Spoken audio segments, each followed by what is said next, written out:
What's up, chat? Happy Mushoku Mondays, everybody. Welcome back to yet another trek to Mushoku Tensei Jobless Reincarnation novel series. We are on Redundant Reincarnation, Volume 3, not 2, 3, because I don't have 3 to have in my hand. But I hope you guys are doing well. Hey, chat. Welcome to the premiere. What's up? Everybody's anticipating this premiere, I think. I don't know. Everybody was saying, it's coming. It's coming. I don't know. Maybe I'll just do this entire Redundant Reincarnation until finally, like I said, at the very end, something controversial happens. But apparently the most controversial volume of Mushoku Monday. But we'll see. We'll see. Mushoku Monday. Mushoku Tensei. It is a volume of Mushoku Monday. You're here for the volumes of Mushoku Monday. We've heard the story of Rudius. A lot of you have heard the story of Rudius. Now you're hearing the story of Andrew and the story of Rudius. Anyways, that's a stupid joke. But hey, chat. Hope you guys are doing well. Hope you guys have a great day after the Mushoku Monday. But yes, I greatly appreciate you guys' kind words, your support, all that stuff. It means a great, great deal to me. It's because of you guys that I have made this long journey through Mushoku Mondays and getting through the entire series and giving my impressions. It's been absolutely fantastic. And yes, most of all, greatly appreciate everybody that supports the channel monetarily through Patreon, tips, links, super thanks, memberships, all that stuff. Thank you, thank you, thank you. Last week we had Rose Moist with 23 months at this point. Thank you so much. And a super thank you, thank you, thank you, Rose Moist. Spud Monkey with 13 months. Thank you so much. And Philip with a super. Thank you, thank you, thank you. But yes, with that said, we have some things to talk about last week. I do like this idea. I am sticking with, by the way, the first time read on record. So everything that we're going to get into in a minute now, I have not pre-read. It's going to be completely fresh for me. But I think this is good because, one, I wanted to give my actual live reaction to whatever this crazy thing happens so that you guys don't get me sort of thinking on the subject or changing my opinion or something like that. I want to go into this completely raw and really give you guys my impressions as it goes along. Because I think that worked really well last week because I've seen some people take heat about what I was saying as it was building into, the whole story of the past Otis and what I thought was going on with specifically Aisha. And I think they got the wrong impression there. I was sort of stating what it was presenting to me in a few different scenarios. And I think that's great because I think it is good to sort of see how the story is building into it, what Refugin is sort of presenting to us, especially from the perspective of Otis. Like I said before, that statement, it could have been a form of brainwashing, really stuck on me.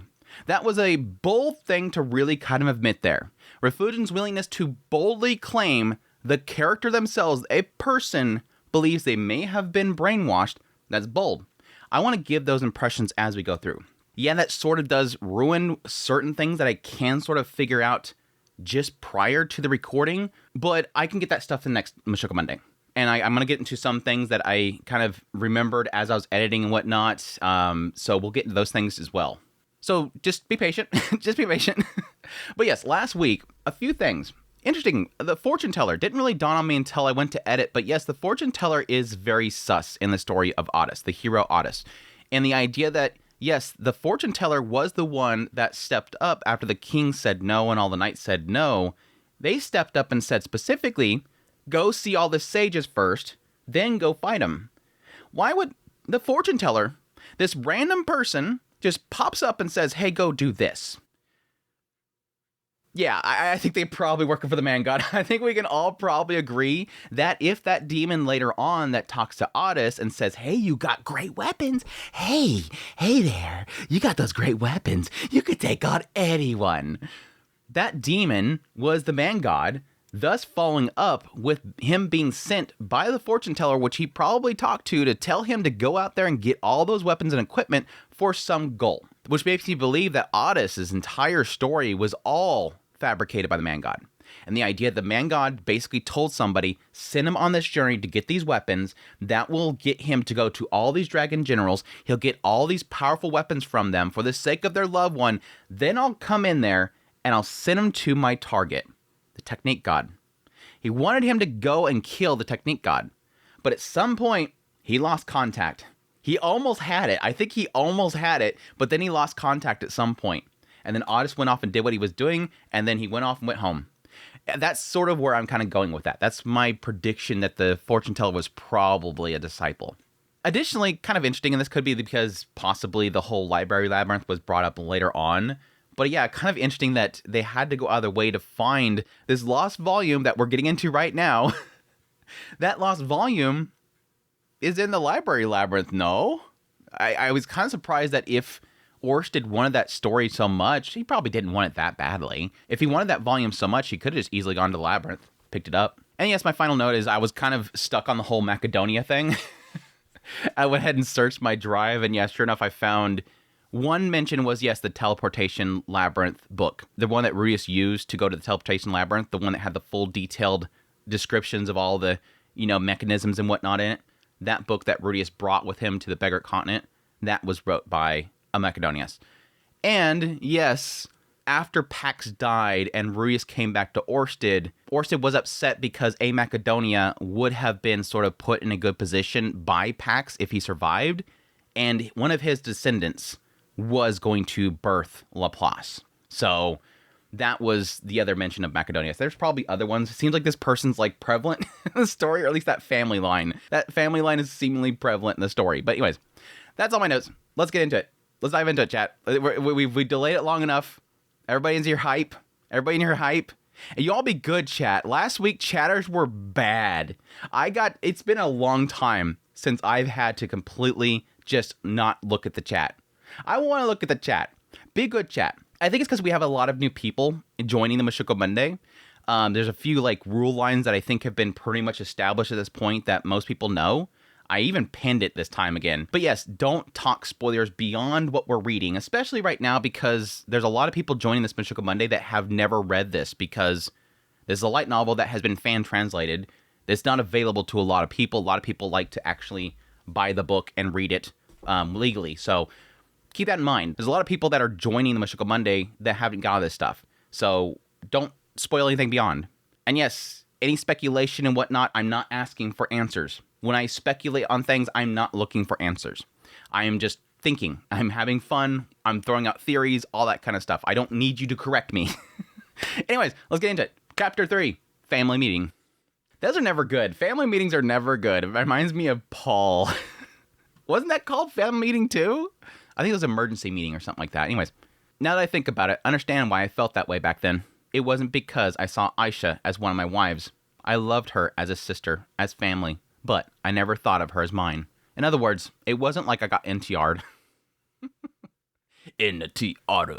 Even if it had been something like that, I don't think someone like me, who took on 3 wives, had any right to blame her for cheating or having an affair. Either way, in the end, the cause of it was on my side. If I had realized back then, maybe things wouldn't have gotten so complicated. Excerpt from the Diary of Rudius, Volume 29. Well, I guess that's pretty much confirming it, that Aisha's gonna run off with Otis. Another day of work is finished. Lately, my work has been with Ariel, the Asura branch leader. We were pushing forward with our plan to establish a large-scale teleportation magic circle at the borders of the Asura Kingdom. Teleportation magic circles were considered a taboo worldwide. However, Ariel, the Queen of Asura, intended to abolish the restriction and install them openly within the kingdom. I guess that's one way to sort of help with the taboo. I never really thought of that. My assumption was the idea of sort of working with other kingdoms and establishing trade routes and whatnot with other kingdoms, and again, remove that restriction with some sort of safeguards to prevent people from just invading another nation using the teleportation. But this actually makes more sense than the idea that she could help with that taboo worldwide by just throwing a bunch of them within her borders. Like, you can get from this side of the kingdom to this side of the kingdom very quickly with this teleportation magic. And then thus, trade within the kingdom itself is so efficient, and it helps speed things up and improves life overall, improves the connection and sociability of the people within the kingdom.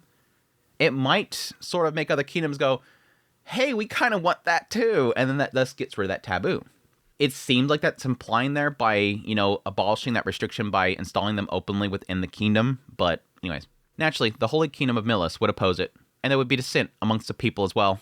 The Fatoa region teleportation incident was gradually fading into the past, but its victims would undoubtedly resist strongly. Interesting.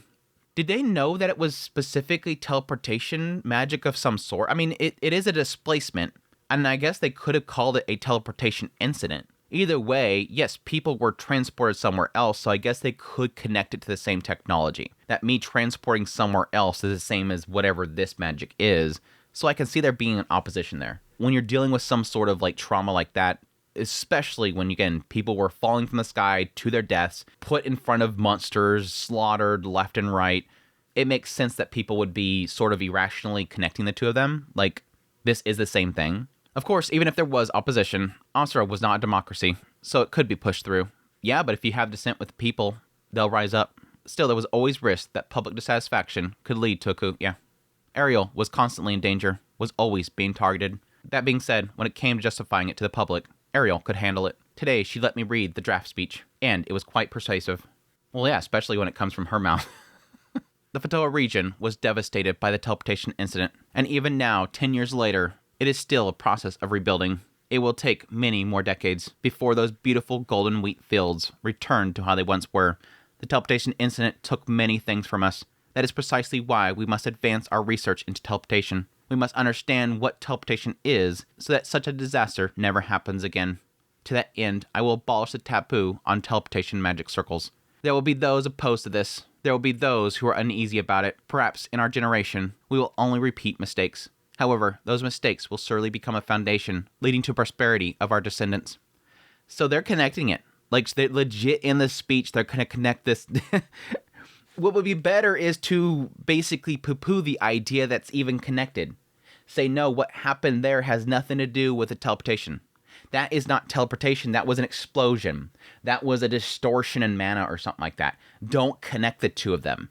Because right here, you're specifically saying they're the same thing, and we got to research that and start using it, and it might happen again. That's... Again, but from Ariel's mouth, it'll probably be much more easier for people to accept.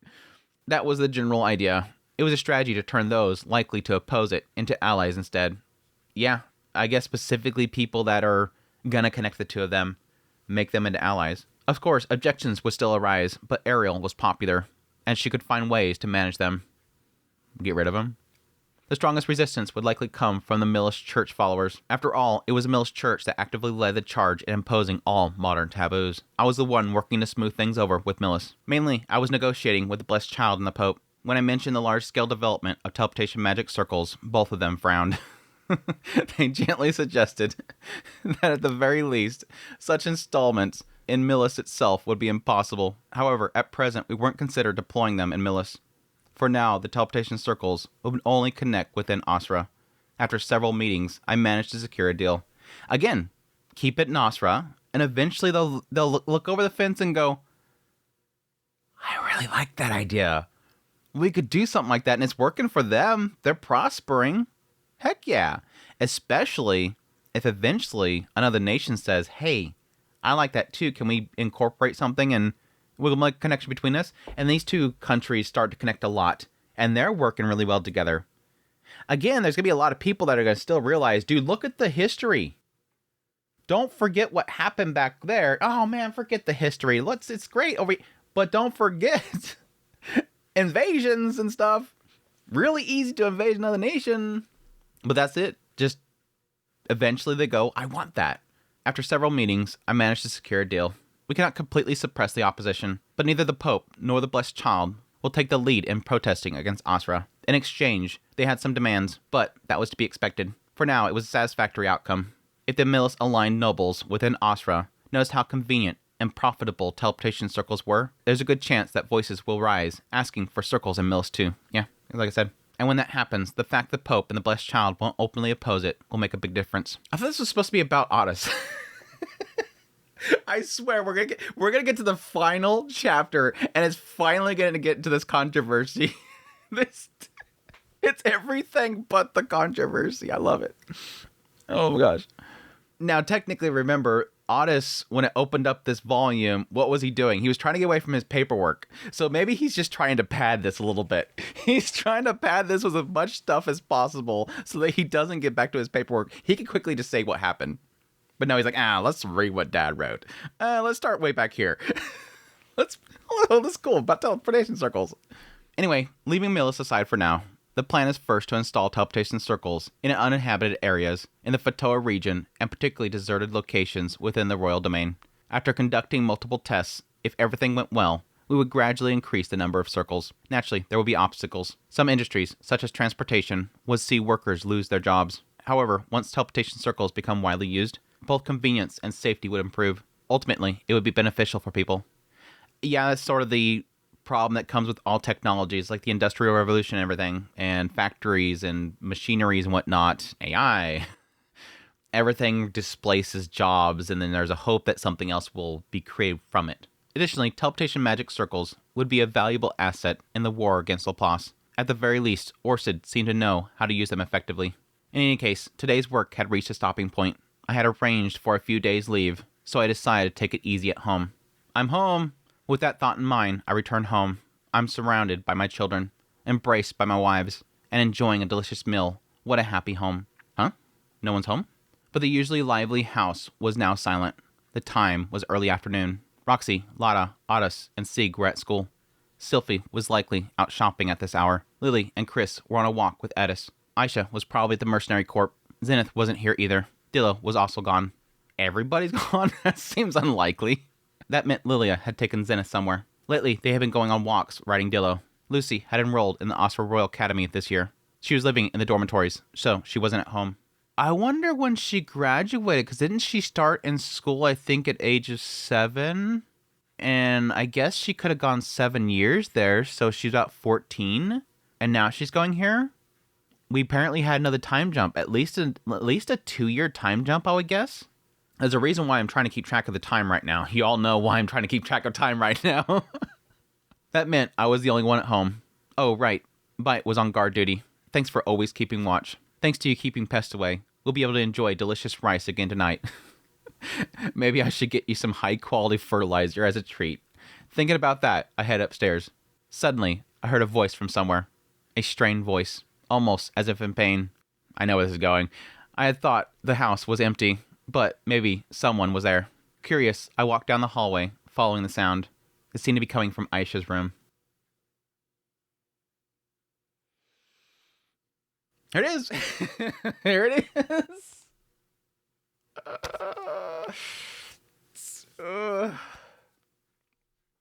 So mixed. A fevered moan, filled with distress. Was Aisha sick? Ah, that's so good. More. Wait, no. I know this sound. I know this sound. I'm very familiar with what this sounded. What is this mindset? The kind of sound Sylphie and Roxy makes when they're in bed with me. Yeah, not the one that not the one that Edis makes. The sound that Sylphie and Roxy make when they're in bed with me, and the sound that I make when I'm in bed with Edis. Never mind. Me and Refugian think exactly the same. And I myself make similar sounds when I'm in Edis. Okay, it did it. So I know it well. Well, this is awkward. Was she in the middle of... I never expected Aisha to have a partner. Yeah, I was thinking for a minute they were really going to imply the idea of her just pleasuring herself. I didn't know whether to be happy or sad. It was complicated, but Aisha was at that age. And even from an older brother's perspective, she was a beautiful woman. It wouldn't be strange for her to have someone. But man, this was awkward. No, wait. I could be mistaken. Maybe she really was sick. Or maybe she was getting her ears clean. Or getting a massage. Or maybe, in some wild possibility, she was wrestling. No, there was no pro wrestling in this world. There were all sorts of other possibilities. I felt a little awkward. But if I thought about it as a natural occurrence, I could stay calm. I should knock and have her introduce me to her partner later. I decided long ago that I would act as Norn and Aisha's father in Paul's place. I would at least make sure her partner was a decent man. I mean, there's still a chance that she's brought somebody else in that she's going to be partnered with to replace Otis. But I don't see any situation where she would bring them into the Grey Rat house. Like, if she was going to go, okay, I got to find somebody else now, and this isn't Otis, she'd go somewhere else. She'd go to an inn or something like that. Why would she bring them back to the Grey Rat house to do something? I just don't see that. I don't see there being any other possibility here. Like, Rudius thinking that is bizarre. And the fact that Rudius has not seen any signs of this is, I guess, makes sense because there seems to be this constant back and forth between everybody thinking that Rudius is like the greatest father ever and is always there all the time, but we never see it because we never have stories really of him doing much with his family besides, like, I don't know, Lucy's perspective chapter, briefly there, seeing a little bit of tidbit here and there where he's taken the family to somewhere. We don't see it. We don't see how much he's even around the house, but they keep going back and forth between saying that he's never there and he's always there. How often is he here? Would he even see anything if there was some signs there? I don't know why it would be hard to see, because they were even like implying something way back there when Otis was first born. Anyways, if he was too much of a playboy, I might be too harsh on him, but that would be for Aisha's sake. That said, Aisha wasn't the type to be fooled by just anyone. She may have chosen someone eccentric, but he wouldn't be a bad person overall. Alright, I would keep an open mind and not judge by first impression, even though I wasn't very good at seeing through people's true nature. Yeah. I raised my hand to knock, but just as my hand approached the door, I heard a voice from inside. Hey, Otis, does it feel good?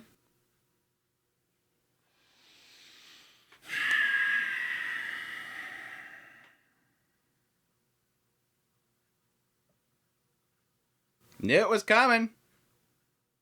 Seen this coming from a mile away, and we still walk into it, chat.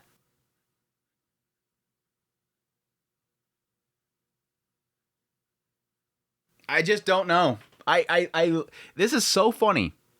I'm not mad. Again, first and foremost, it's paper. It's a fictitious story. First and foremost, got that covered, right? Thinking of it like an actual scenario. I don't know. Like, I'm not mad. I'm not outraged. I'm not really even disgusted. I mean, there's a side of me that's kind of a little bit ew, but it's mainly the main thing in my brain is Aisha. I don't I need an Aisha thing. There's a big growth here. It says Aisha, and I need to click that off and figure it out. What is that? I need to figure that part out. Because, again, from Aisha's perspective, I had two scenarios in my head. One was that she was trying to groom Otis into a relationship because she couldn't have Rudius. But then we established at some point she didn't have those feelings for Rudius. So why would she have those feelings for Otis? The other side was just hurt people situation where Aisha is somebody who was groomed by her mother into a relationship with Rudius and didn't really work out. And now she's pretty much doing that same thing with Otis, not intending to do that. But in that situation, which seemed to be actually the true case there, like it seems like she legitimately just really cared for Otis, and at some point he showed feelings for her. Now she's kind of like, whoa, crap, no, family won't accept that. I can't have that. We talked about that last chapter. If that's the case, I would feel that she would see Otis as sort of a son or a child of hers. How does she get to this? Other than the fact that he's now actively pursuing her and constantly going after her, and eventually, seemingly, she gave in. The only thing I can explain it, and it might get into it, is if she said at some point, I have to do what he wants. She's feeding into him because he wants it so badly, and she doesn't want to say no to him. Yeah. I don't know. I don't know.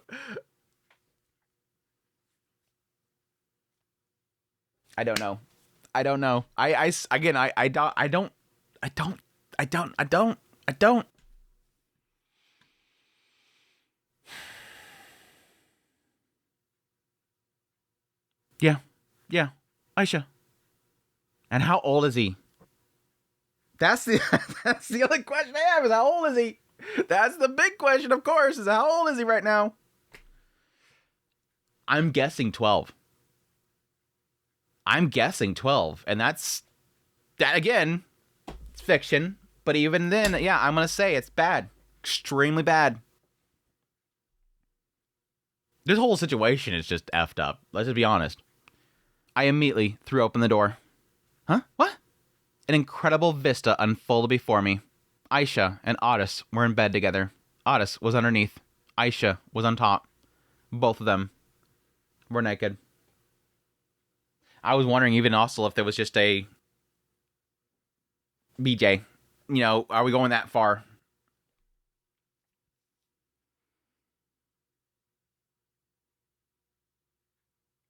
I don't know. I seriously don't know. How old is he? How old is he? Both of them were drenched in sweat. Like a pair of mating cats suddenly startled by a human presence, they froze mid-movement. turning their wide eyes towards me. They weren't playing wrestling. No. If they were, they would at least be wearing underwear or tights. The room wouldn't be filled with this particular scent. There were no folding chairs either. This was exactly what it looked like Aisha and Otis were. I wanted it to be a mistake. I wanted to open the door and see Aisha giving Otis a shoulder massage or something harmless like that. I couldn't find the words. What the hell was this? What the hell was I supposed to do? Why did this happen? Aisha's face turned pale as she registered my presence. My face was probably just as drained of color. Damn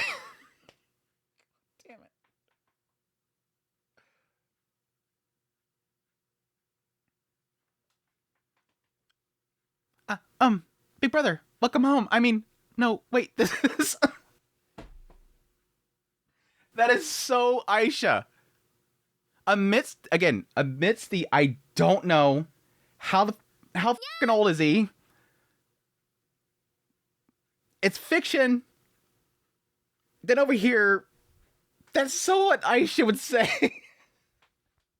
That's so what Aisha would say. Big brother, welcome home. Oh wait, no, this is... I should try to say something, but even she was struggling to come up with an excuse. That confirmed it for me.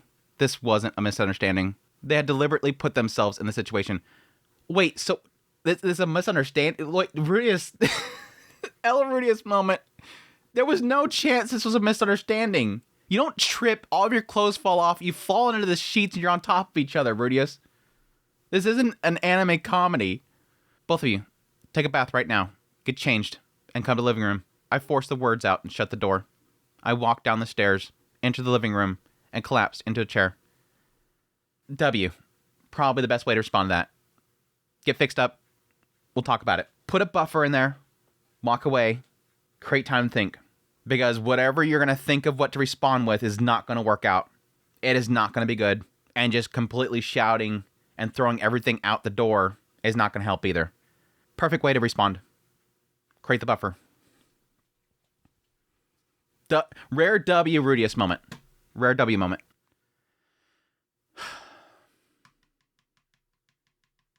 I walked down the stairs, into the living room, and collapsed on the chair. My body felt drained of all strength. My heartbeat pounded in my ears. My vision narrowed. I wanted it to be a dream. But the faint rustling sounds coming from the second floor told me mercilessly that it was reality. I felt a knot in my stomach. I felt I was about to puke. I couldn't think about anything else. You could have had a Rudius. I'm sorry, I'm trying to light things up. You could have had it, Rudius. Like, they would have been better. The idea of the sister relationship rather than the aunt and nephew one. While Aisha and Otis were in the bath, Sylphie and Lilia returned home. God dang it, they couldn't have it alone. Couldn't talk about it alone. As soon as they saw me, they were startled and asked what happened. Pulled by their words, I found myself recounting what I witnessed upon returning home. Lilia's face turned deathly pale. It's like, of all of them, like, that was the funniest thing about the previous chapter, was like that whole thing of like Lilia would not allow it. And I was like, Lilia's the last person I could see even being able to respond but she's changed. I immediately want to say she's the last person to speak up and say anything about a relationship between them. But the other side of me was saying, but she's changed. Again, mad respects for her, especially during that chapter in this volume. That realization that she could have taken over. She could have done this. She could have done this. But she stood aside because she wanted to be a true grandmother. But there's the other side of me that also considers that Lilia still sees herself as the maid, and that her daughter should not disrespect the Grey Rat household and disrespect Rudius, the lord of the Grey Rat family. Would she still put her position and, in effect, her daughter's position in that position again? In that whole role again? And seeing it as a disrespect and not just the, aunt and nephew thing. Lilia's face turned deathly pale and then flushed bright red upon seeing my expression. She immediately tried to rush off somewhere, but Sylphie stopped her. Even after hearing my story, Sylphie remained calm. She suggested that we wait for Roxy and the others to return and have a proper discussion. Or at least, I think that's what she said. Lilia agreed and went to prepare dinner for the time being. She can be fumbling over the equipment in there. By the time Aisha and Otis finish their bath, Edis return. I want to know, how's Edis going to respond? I don't know. I can totally see her like, whatever. Like, I think of like the most time that we spent with Edis where it just seems like she doesn't care about anything but Rudius. And so I want to say based on that, it's just whatever Rudius says, she's going to go, okay, I don't care. As long as Rudius is okay with it, I don't care. She likes Aisha. They're good friends.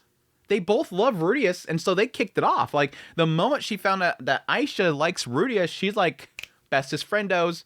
But things have changed, and unfortunately, again, similar like I've said several times before, because there's so many time gaps, I don't know how she really thinks anymore.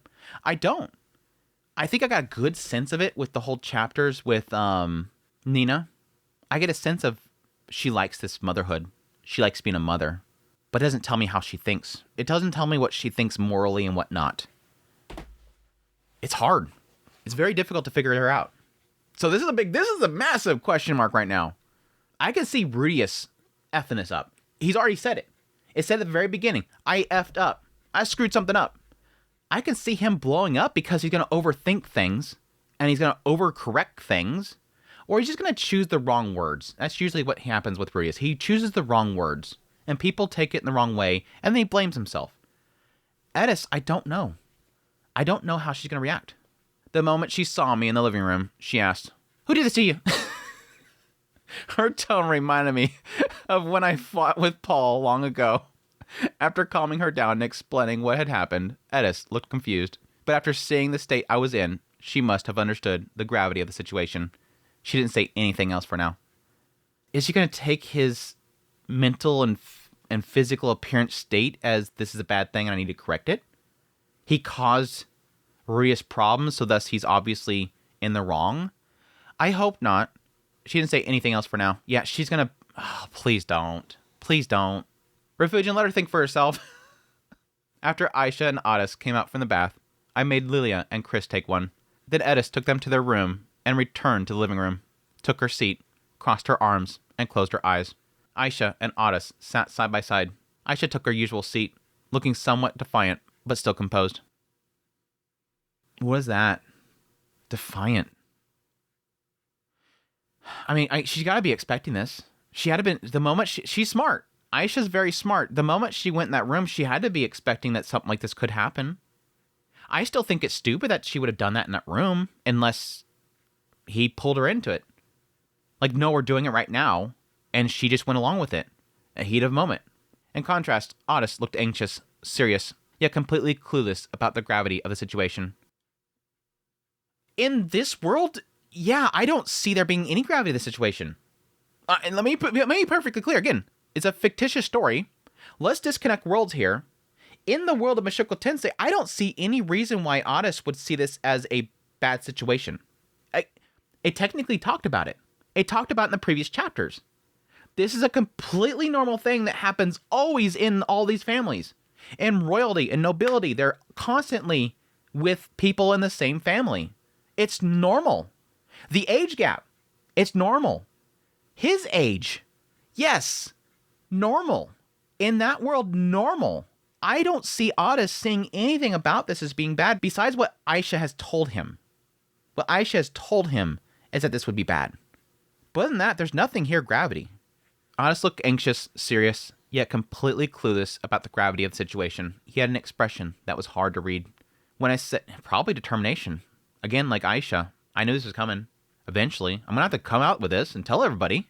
When I said we would wait until Roxy got back before discussing things, Aisha simply nodded and said, "Understood." Once Roxy arrived home, and Lotta and Sig went to take their bath, everyone was finally gathered. Okay, so it is the family. Okay, it is the wives, the two husbands, and them. The family meeting began. They're still not going to say his age. I think Refugian's avoiding saying the age for a reason. They might actually bring it up here in a minute. First, I need to confirm the facts. I asked what they were doing, and Aisha answered immediately. The entire time, Otis remained silent. That's bad. We're already starting off bad.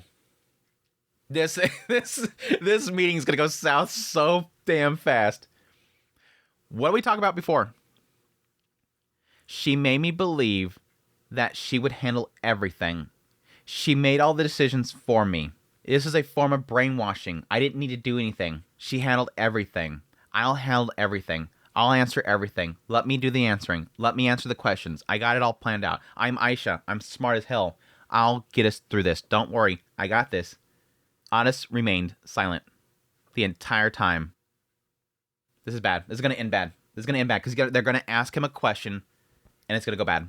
He sat with his head down, fists clenched on his lap, saying nothing. And the moment he gets pressed, he's probably going to snap and it's going to turn to a fight because he's determined that this is what he wants. And if Aisha can't fix it, he's going to have to, and he's not going to be able to do it properly. It was clear that the two of them had indeed been doing that. Practice, she said. That was Aisha's excuse. Aisha, girl, you're losing me. I love Aisha, but girl, you're losing me right now. Girl, you're losing me right now.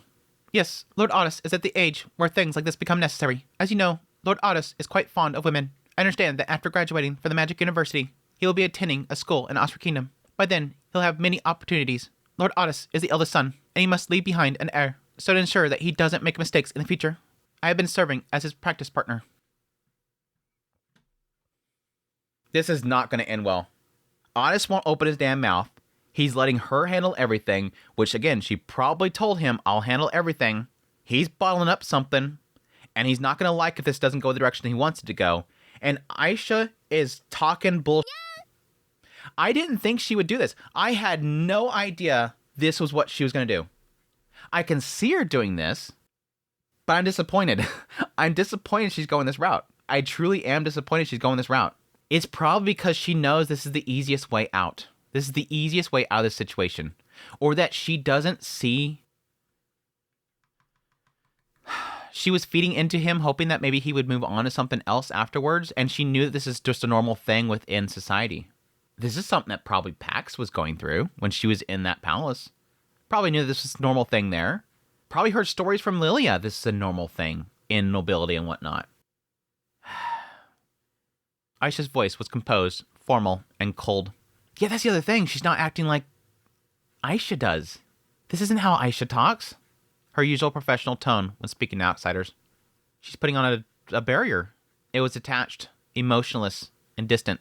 Yet the words that she spoke were unbearably casual. Practice. The sheer weightlessness of her words sent another shock through me. What are we doing, Refugin? Where are we going with this? This might actually play into what I was sort of thinking. Connecting my previous theories on Otis and him disconnecting with his family. Him leaving the family. Him outbursting and leaving the family. This is a partnership. I feel like there's a side here where, oh my God, if it goes this route, this is going to be bad. It sucks. I love my Aisha, but this is the direction they're taking Aisha's character right now. This is not boding well.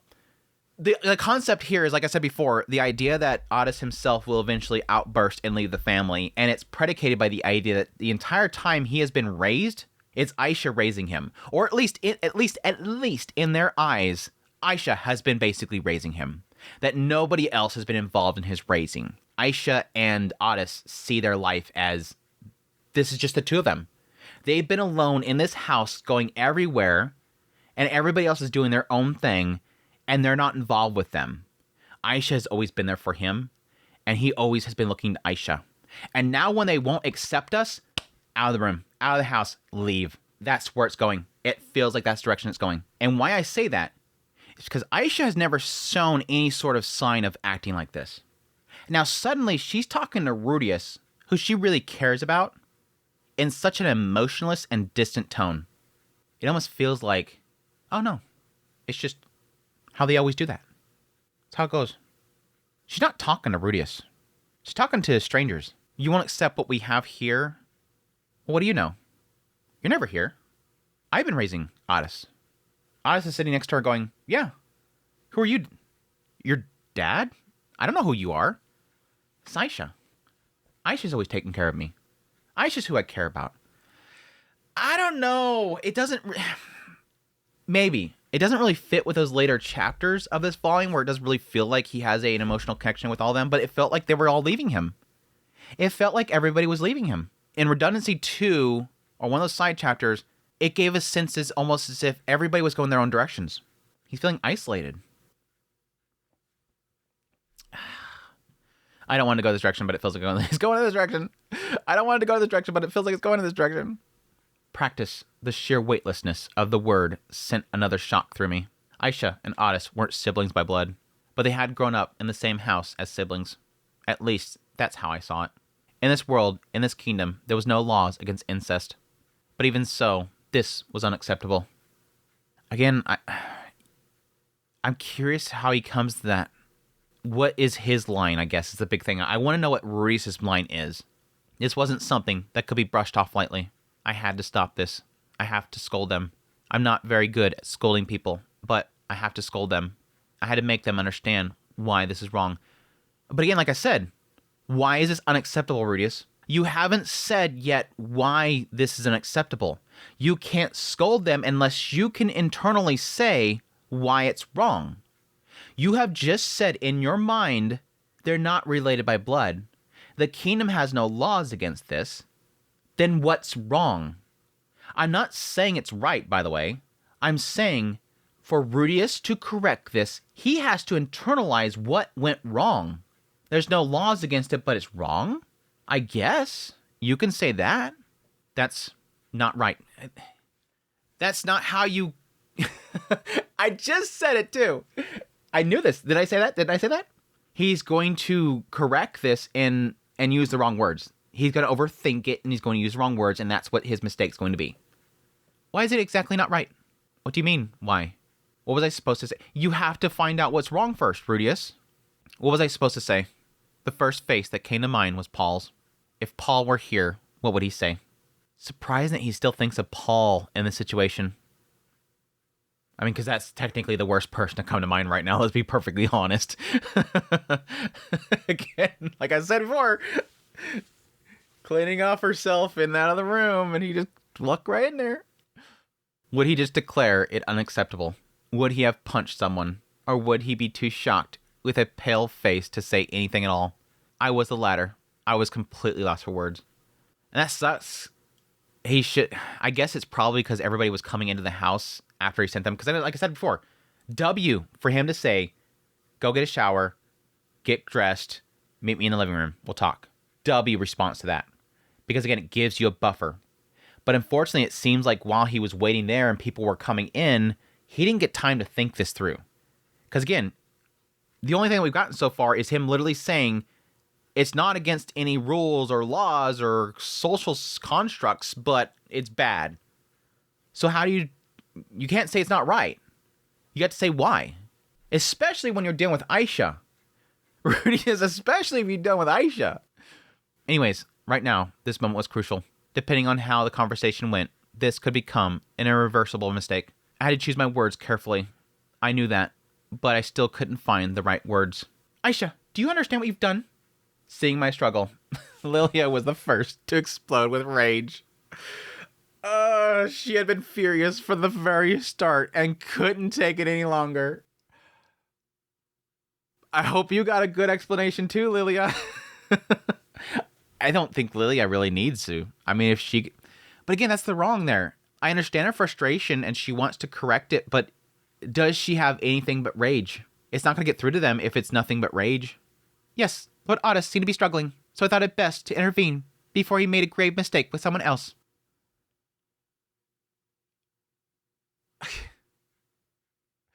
This is so going downhill so fast. Yo. That's not what I meant. But Mother, you told me before, didn't you? That if Master desired me, I should accept with a... Holy shit. Oh, she has been cooking this. No doubt. Aisha has been cooking this. She pre-established that. Aisha's smart. She had this cooking. This is not spur of the moment. She knew exactly what she was going to say to Lilia. Aisha was ready for this. Now, she could have cooked this up while they were in the bath. She was ready for this. She knew damn well what she was going to tell Lilia. She was going to throw it right back in her mother's face. Because remember, this is the intent, by the way. Go back. What was the previous chapter? What did Aisha say? Lilia will not accept it. She knew damn well that her mother was going to accept it. So why would she say this right here? You always told me that if Master wants it. This is her using her mother's actions against her. She knows exactly how to throw this back into Lilia's face. This is not going to end well. Holy, this is not going to end well. But Mother, you told me before, didn't you? That if Master desires me, I should accept without resistance. Why is it acceptable for Master, but not for Lord Otis? That's... Lilia was at a loss for words. This entire family is trying to play moral tug-of-war with Aisha. They're trying to have a battle of wits and morality with a genius. This is going to end with physical. There's no way there's no way they can win without. There's no way this conversation is going to overcome Aisha. That's just how she is. They have established up to this point. That is how Aisha is. She will not be won over by words. And again, this is showing me that she has thought about this. She has intent here. Again, before she said no, Lilia would not allow it. Now she's saying Lilia would allow it. She's thought about this. There's nothing they're going to say that will overcome her. And Otis is going to sit right there. And so what's going to happen is they're going to ask Otis, and then he's going to not be able to answer. Aisha's going to answer for him, and then it's going to blow up. It's going to blow up. Lilia was at a loss for words. Indeed, in the past, Lilia had said things that seemed to push Aisha towards me. Eventually, she stopped, likely because I never responded to it. That's because Lord Brutus never wished for that. If that's the case, then wasn't my service with Master something you desired in the first place? That is true, but, Mother, you may not have realized it, but everything you tried to make me do, up until now, has been for your own self-satisfaction. Oh! Oh! Again, she cooked this. She's going from basically, again, Mother won't allow it, to here's how I get Mother not to be able to argue it, to now, let me finish Mother off. Let me tell Mother, shut the f*** up. That's that last one. The initial attack is the counter to Lilia. This second comment is shut up and sit down, Mother. Oh my gosh. Oh my gosh. Everything you've tried to make me do. You have groomed me into this. Surprising we're finally getting into this, and we have to get into this now, which really sucks, by the way. We're finally getting into this, and it's right now. Really sucks. But you groomed me, Mother. Shut up. You don't want to talk? Get the hell out of here. She cooked this. Aisha going for the throat. Aisha's going for the throat with this. Lilia was stunned into silence. Her face went pale. Her mouth opened and closed silently. It had been a long time since I had seen her so shaken. Surprised that we're getting into this now. Of course, I'm not blaming you. I consider serving Master as something honorable as well. She's using the word Master. Over and over again, she's using the word Master, Lord Brutus, which is technically right, the way of dressing, but it's like, it feels so distant. Especially in this conversation. However, what I did this time was for the sake of the Grey Rat family, in my own way. My ideals are the same as yours. Isn't it a bit selfish to be angry just because it doesn't align with your preferences? Aisha, did you do this as some kind of revenge against me? I told you, didn't I? I did this as a form of gratitude. How does that translate to revenge? At those words, Lilia bit down on her teeth and lowered her gaze. Tears welled up in the corners of her eyes. Her expression was hard to read. Was it anger or sorrow? What is... Oh...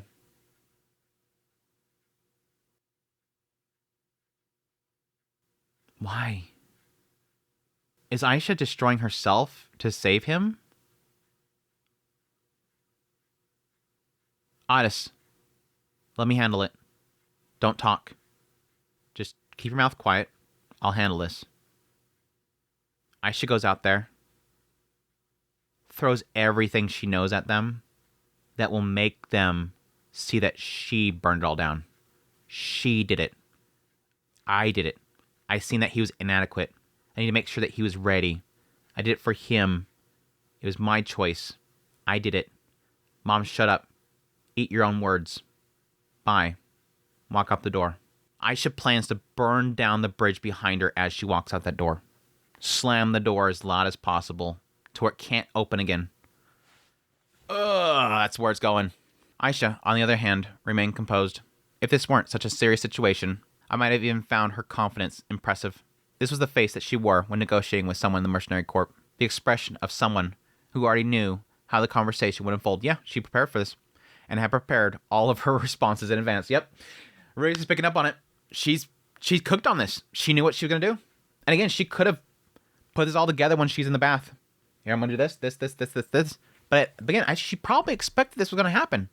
When she finally accepted to take him into bed, she probably already planned what was going to happen. Aisha. Yes, master? Even when I called her, she remained unshaken. There wasn't a hint of tension in her demeanor. Had she predicted how this conversation would go as well? What should I do? At the very least, Aisha showed no signs of remorse. Could it be that she genuinely didn't think that this was wrong? That was a possibility, but you shouldn't take these things so lightly. Of course, I didn't take it lightly. It was precisely because it was Lord Otis that I was willing to go this far. Or is there some reason why this should be forbidden? A cold, dismissive remark. She was pressing me for an answer. Again, Rudius, in your own mind, you failed from the very beginning because you established in your brain that there was nothing wrong with this, but it's wrong. You knew she was going to ask this question. It was as if she was saying, if you can explain why, then go ahead. Otis is family. To you, he's more like a little brother, right? That would be like me doing this with you. That's not right, is it? That's not the same. To me, Master is the king, and Lord Otis is a prince. Besides, I never once disliked the idea of being with you, Master, nor have I ever thought it was wrong. Though I did say before that my feelings weren't necessarily romantic. I mean, yeah, technically we never really gotten much in her mind. We got those points where it did feel like she kind of just said, no, yeah, I don't really feel anything, really. A wave of sadness washed over me. Has Aisha always seen me this way? Had I been the only one who saw her as my little sister, while she only ever viewed me as someone she was meant to serve? I've always been struggling with that whole mindset, by the way. I've always been struggling with that. Because I always felt like because she was groomed to the position to serve Rudius, and he sort of did welcome her in there as a sister, never at some point kind of saying just go do something else after rejecting her fully, it kind of led to her just sort of wasting her whole life away by serving him. Now, it does turn into good things for her, like being the head of the mercenary band. That's big position and everything, but is she doing it because she likes it? Question mark. It kind of implied that, yes, she liked the people that were around her at some point, but it feels like she's been spending her whole life trying to serve him when she's supposed to be a sister. When we reunited in Shiraya, she had spoken of serving me, but I thought that, after so many years, those feelings had vanished. No, I think right now she's saying this because she's not... Just like with Lilia, she's bringing it up to shut you up, Rudius. But I thought that, after so many years, those feelings had vanished. Oh, of course, I do see everyone as family, but how do I put it? There's a part of me that feels something different, although I don't know how to express it to words. Master is my older brother, and Lord Otis is my nephew. At the same time, you are both people I serve, so you're both. Okay, so she's making a distinction between, like, I see you as brother and nephew, but I also see you as people I serve. So it kind of happens at the same time. I'm still going to serve you, even though I'd also see you as family. I don't believe her.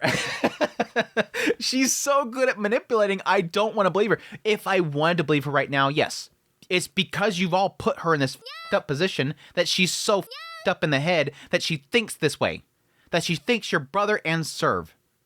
I'm supposed to see you as brother, and I'm supposed to also see you as, yes, sir, what do you want next? Please tell me your command, master. That's a f***ed up spot to be in. But I don't believe her. Because she's good at manipulating and she thought this through. I want to believe her. I want to say hurt people, but at the same time, she cooking something. I am not going to get to this chapter. This is going to be one chapter Mushoku Monday, isn't it? It's going to be a one chapter Mushoku Monday. I know it. It felt like she read my mind. I should have something to say in response. Something I needed to say. But I couldn't find the words. Maybe because I didn't think it was right to simply impose my own personal opinions Or maybe I didn't fully understand why it was wrong myself. Why couldn't Aisha and Otis do this? Why was I so shocked by this? I'm just realizing that Edis hasn't said anything lately. Edis hasn't said a single word, and Rudius is stumbling over himself. I think Edis is going to step in. Roxy hasn't talked either, so I don't know. And neither has Sylphie. Nobody's said anything but Lilia and Rudius, so why was I so shocked by it? Why did this make me feel so disgusted? Why did I go out of my way to call a family meeting about this? Who did I want to blame? Who did I want to scold? What did I even want to happen here? Now, here's the troubling thing, and I do feel for Rudius here. Like I said before, W moment for saying, go get washed, buffer moment, think on this. But how much time do you need to think about what to do here? Like, it's not like everybody has, spent a good amount of time thinking, what if one day I have a kid and then my kid gets with this person that is within my family? What would I say in that regard? How long do you need to think this through? I feel for him right now, having to think of words to say right now. Something feels off. This shouldn't be right, but what isn't right? I feel for the guy right now. I didn't know. At this rate, I could see Aisha counter whatever I said perfectly. There was no need to use my demon eye of foresight to see that. Was there anyone who could help me to put these feelings into words? I glanced at Roxy, but she had an utterly devastated look on her face. I should have watched more carefully. I heard her whisper to herself.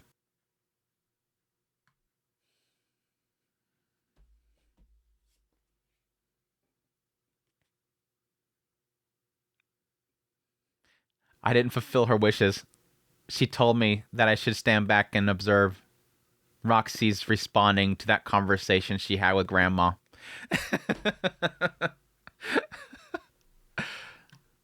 This is bad. This was a side of Roxy that shut down when things were too much for her. She wouldn't be of any help here. You can say that promise all you want. Lilia's even the same way. Lilia was in that room too. Both Lilia and Roxy, right here, are failing what they promised Claire. They thought they could, but it changes in the heat of the moment. You can't prepare for everything. Nobody's going to be perfect. That's literally what that's pointing out there. Refugio, I feel like, is pointing out, you felt confident back here, and we're all, hell yeah, Roxy going to step up. Lilia's like, yes, ma'am, got it, Roger. Then it happens, and everything falls apart. Why? Because people are still human. Lilia's still human. Roxy's still demon. Demons make mistakes too.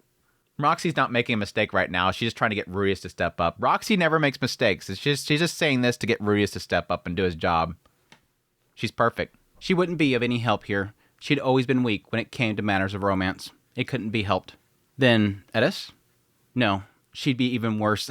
She was glaring at Otis with a ferocious look on her face. There it is. There's Edis. Just because of the fact that there's something here that's causing a conflict for Rudius. You're making matters bad for Rudius. But again, she could have her own mindset around this. She could have, this is not what I expect. Maybe Sylphie? Yeah, she might be the best option. Well, if that's how it is, I suppose it can't be helped. Just as conversation was about to come to an impasse, Aisha suddenly dropped her formal tone. I acted for Otis' sake, and for the Grey Rat family's sake. But maybe I was a little too careless. Maybe I didn't think things through enough. Like Big Brother said, this isn't something that should be taken lightly. I was reckless this time. I'm sorry. A wave of relief passed through the room. Again, she's taken the bullet. And genius at it, by the way. Absolutely genius at it. She's causing that wave of relief. She's accepting fault. She was pushing at first, but again, that's really just her airing out things, slamming everybody down, proving them they have nothing to really go against this whole situation, and again, making everybody upset at her, and at the very end go, you know what? Everybody's right. I was wrong. I made a massive mistake. I'll take the blame. All according to plan. This is according to plan. There was no need to say who created that atmosphere. Aisha was trying to bring the discussion to a close. She had taken control of the meeting and was staring it forward and end. Yep, Rias sees it. For once, Rias isn't being clueless. This conversation was over. She would say that she made a mistake, but she had to reflect on it. And now she was still it with, I won't do it again. But I knew better. Those words were just for show. They had been doing this in secret from the start. If she had truly believed it was for Otis and the Grey Rat family's sake, she would have at least told someone. A rare Rudius reading the moment. Where is this coming from? This should be somebody else's perspective. This should be Lilia's perspective. This chapter should be Lilia's perspective. I know it's Rudius' diary, so it has to be Rudius, but... And this could be, again, since it's a diary, he's writing this based on what he knows after it's done. Again, this is a journal. This is a journal playing out everything moment to moment, and he can add context to things later on. She would have asked for permission to give Otis that kind of education. In other words, she had always known it was wrong. That's why they kept it hidden. Exactly. Exactly. If this is playing the role of the maid, who would she go to? The head maid. Who's the head maid? The head maid. Lilia. This seems like a matter that would be brought to their attention, and brought to the master's attention. That's why they kept it hidden. So even if she promised not to do it again here, she would. Next time, they would be more careful. She would make sure that no one ever caught them. Do it somewhere else. I'm surprised it wouldn't do it somewhere else. But I guess it's difficult for her to have Otis somewhere else alone. Because if she said, oh, well, I'm taking Otis with me, that would really what it would be, like taking Otis out to shopping or something like that. Can I bring Otis with me? He's really set on protecting me, you know? There was this nasty guy that I told him about, and now he's just, like, set on protecting me. But then again, Rudius would be like, oh, send, somebody else. Send Otis with you. Aisha was more than capable of that. From now on, I won't do anything with Otis. There won't be. Then can you do the same for Sieg? Aisha's words were cut off by Sylphie. She's trying... Okay. There's no way that Sylphie's actually legitimately asking this. She's trying to catch her on something. Would you do Sieg next? Is Sieg going to be the next one you're going to train? Because he might need training. Sylphie's trying to catch her on the fact that she's doing it for Otis, not doing it because she wants Otis. Which is inappropriate, but at the same time, damn good move, Sylphie. She had remained silent throughout the conversation, listening intently. With an unusually sharp gaze, she had been staring straight at Aisha. And now, out of nowhere, huh? If you're capable of guiding Otis, then can you do the same for Sieg? What the hell are you saying, Sylphie? Rias thought. There was no way that was okay. I turned to Sylphie, dumbfounded, and for just a moment, she met my gaze with a quick glance. A look that said, trust me on this. I decided to believe her. Yeah, she's trying to catch her on it. Because it's nasty. It's a nasty question. For once, Rudius is not following... Again, we're back to Rudius being oblivious. He actually believes that Sylphie wants Aisha to train Sieg too. Can you train all the boys how to have sex? Sieg isn't he a bit too young for that? Not at all. Sieg will grow up soon enough. And if he's going to practice, it's better to start early. Could you start tonight? Or do you not want to? Jeez, dude, it's such a nasty question, but she getting her. It's not that, but while we're at it, could you take care of Clive too? My gosh, dude, stop, Sylphie. Stop. Oh my gosh. I think Ellen Lace has got that covered. I think Ellen Lace has already gotten Clive started on sex education a long time ago. It's okay, Sylphie. But I get what she's doing here. While we're at it, can you take care of Clive too? He's not one of our kids, but he's practically one of them. I'm surprised that Aisha's not seeing through this. That's the other weird thing. I understand why Rudius is completely missing the point here. And again, she has to kind of give him a nod. But Aisha should see right through this. If I can guess this, Aisha can guess it. But Sylphie putting on the poker face right now. She got her. At Sylphie's outrageous statement, a cold sweat ran down Aisha's forehead. Her gaze darted around, and for a brief moment, she looked at Otis. He remained silent, his head down, but upon receiving Aisha's gaze, he lifted his face slightly. Their eyes met. His anxious expression seemed to ask, is this okay? What should I do? Saying that, Aisha made up her mind. She looked back at Sylphie, and with a broad smile said, sure, understood. I'll teach Sieg and Clive too. She's taken the bullet completely. She had for a brief moment she was stumbling. The moment she seen Otis, it re-stilled her.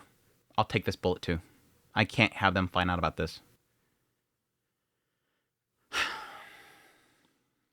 The moment those words left her lips, someone shot up from her seat, kicking the chair back.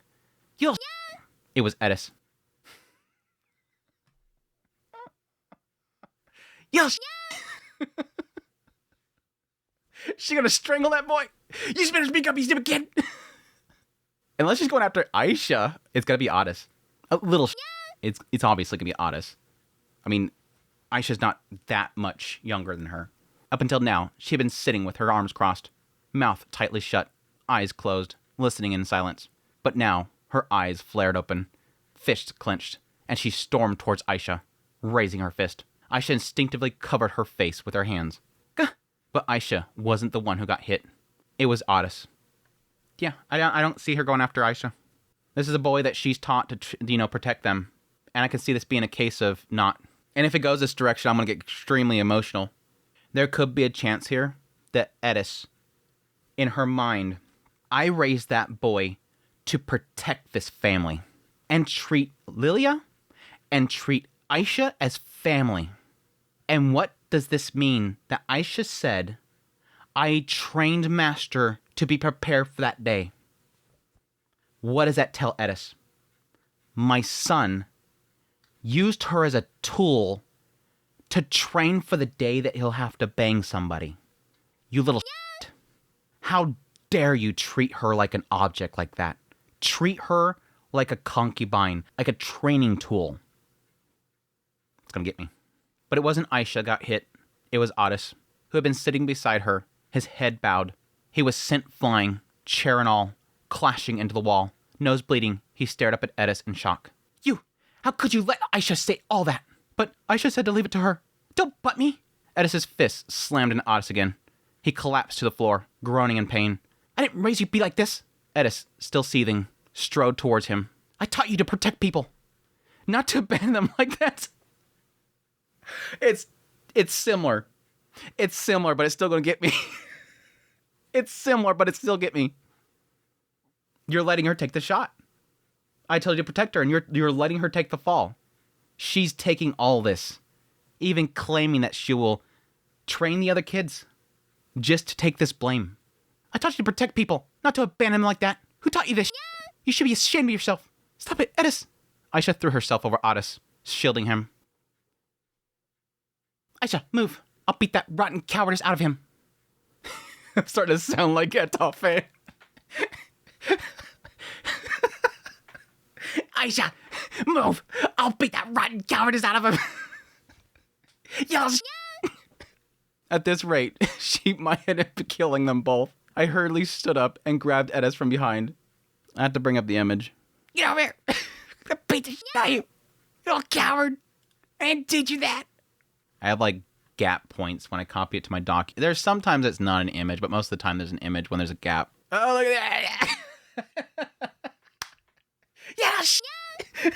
Shit. Oh, Aisha. Girl. This whole situation, dude. This whole situation is absolute. Like I said, it's not what I was hoping it was going to be with Edis, but it's sort of the same thing. There is a big situation here that has brought the entire family together. And again, Aisha is turning herself into the enemy, saying horrible things to her mother, and accepting this idea that she will bed all the children and train them, which is a thing that they do. This is a thing, especially nobility. They have been trained. Paul talked about that. They've all talked about that. They have to be trained for that day that they can perform. And again, a lot of that had to do with, especially nobility, the idea that that was a way of gaining information.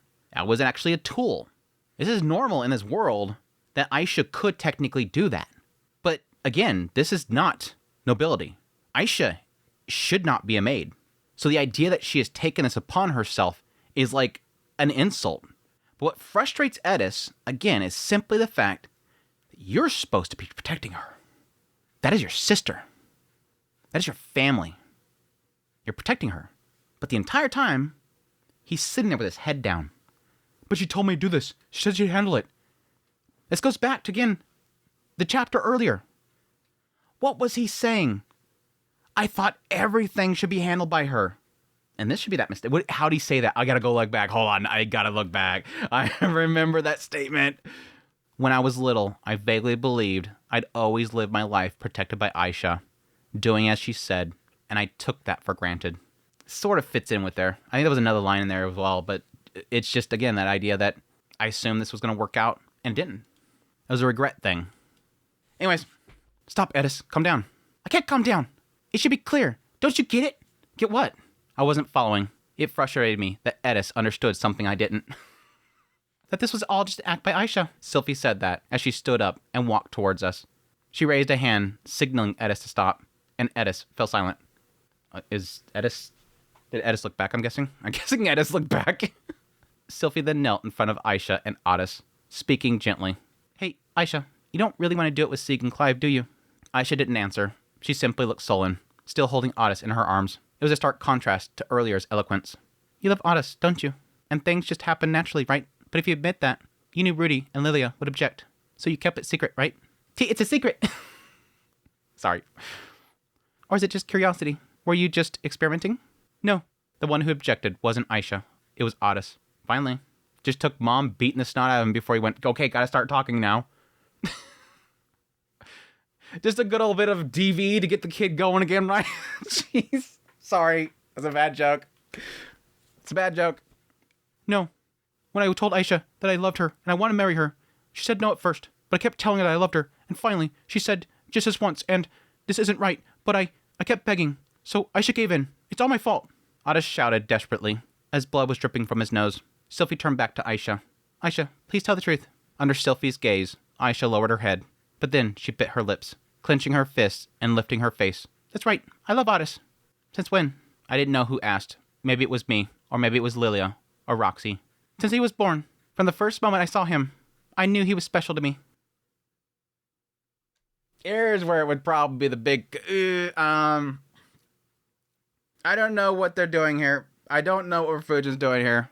This is the big what moment. But again, it goes back to like that original intent that I was wondering about. Why was she so attached to him?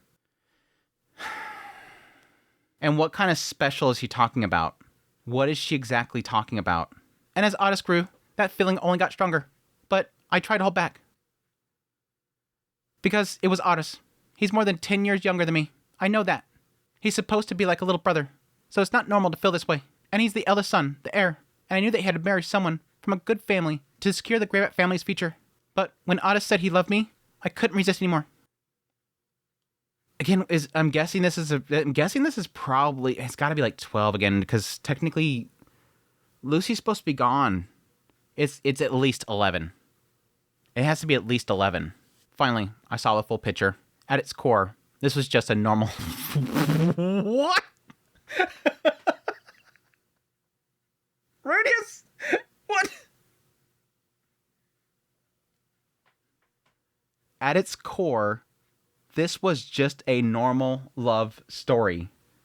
What about what she just said is normal to you, Rudius? He was born when she was 10, and she knew that he was special, and then she always loved him, and then at 10 he said he loved her, and suddenly she couldn't hold back. And what about that's a normal love story, Rudius? Now again, I could picture it to what I was thinking earlier, but that part right there just muddies it. It just muddies it for me. I can see it being a thing of he's born, she's like 10, you know, she's like, this guy's special somehow. I'm going to take care of him. I'm going to protect him. I'm going to guide him. I'm going to make sure that he's, you know, grows up really strong. And then again, at 10, suddenly he says that and suddenly something unlocks in her and it changes to a romantic feeling kind of thing. It's just a series of WTF characters. Right here. It's a series of WTF characters. Besides Roxy, she's perfect. God damn, dude. I said before, there's going to be a single chapter Mushoku Monday. I'm already seeing it. Oh my god, dude. I just, again, this statement. At its core, this was just a normal love story. I want to frame that. At its core, this was just a normal love story. Rudius, Volume 29 of Mushoku Tensei. The only issue was that the two of them were aunt and nephew. That's not the problem. The problem is that she's been after him since he was young. A child. Even so, I had always maintained a boundary with Aisha. One reason was because I didn't feel that way towards her. But also because she was my sister. She wasn't a wife. She was family. I had always drawn that line. Because of that, Aisha had internalized the idea that getting involved with a relative was unacceptable. But Aisha loved Otis. She had taken care of him for so long that her feelings deepened. I didn't know what was going through her mind when she first crossed the line. Maybe she really thought it would only be once.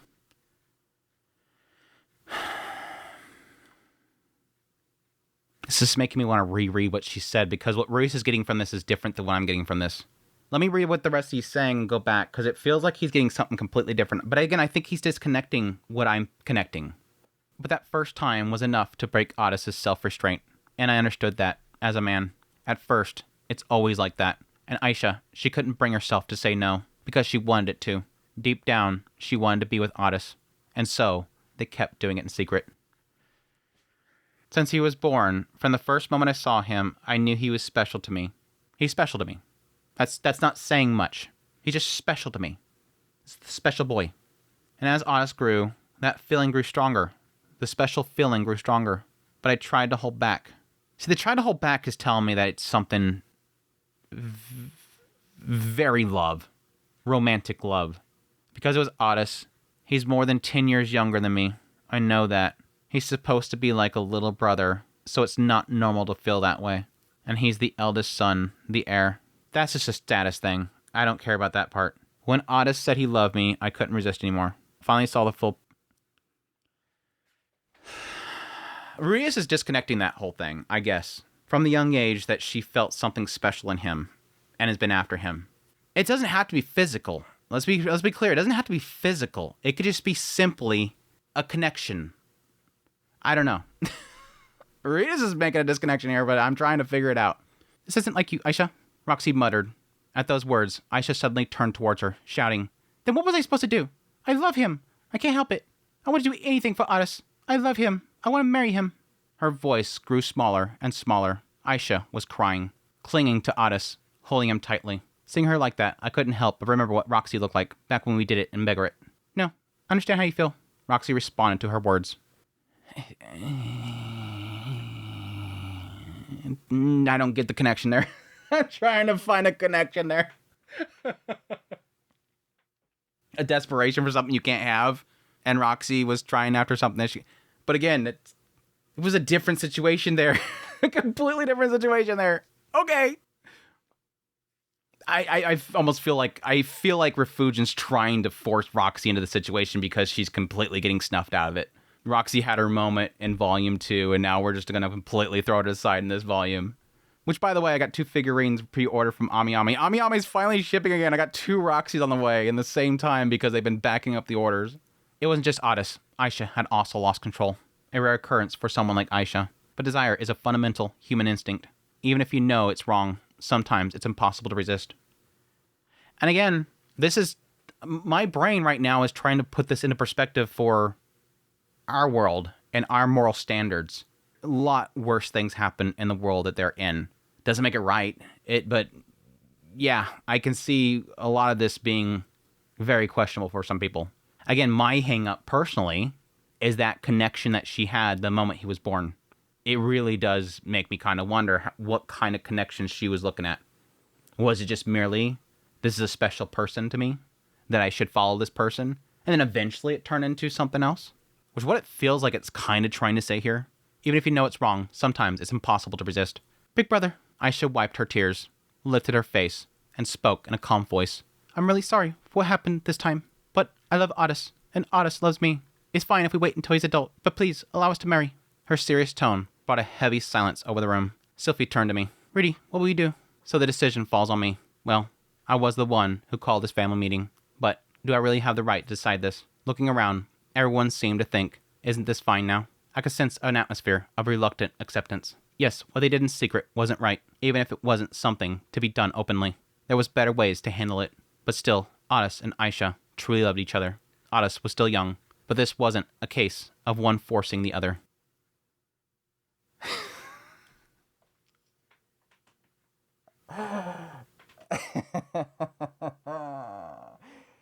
I have to disagree. And again, this is because of the grooming aspect. Simply just the grooming aspect. It's not forced, but it technically is coerced. It's a massive gray area. Let's be perfectly. That's a massive gray area. Is all I'm saying.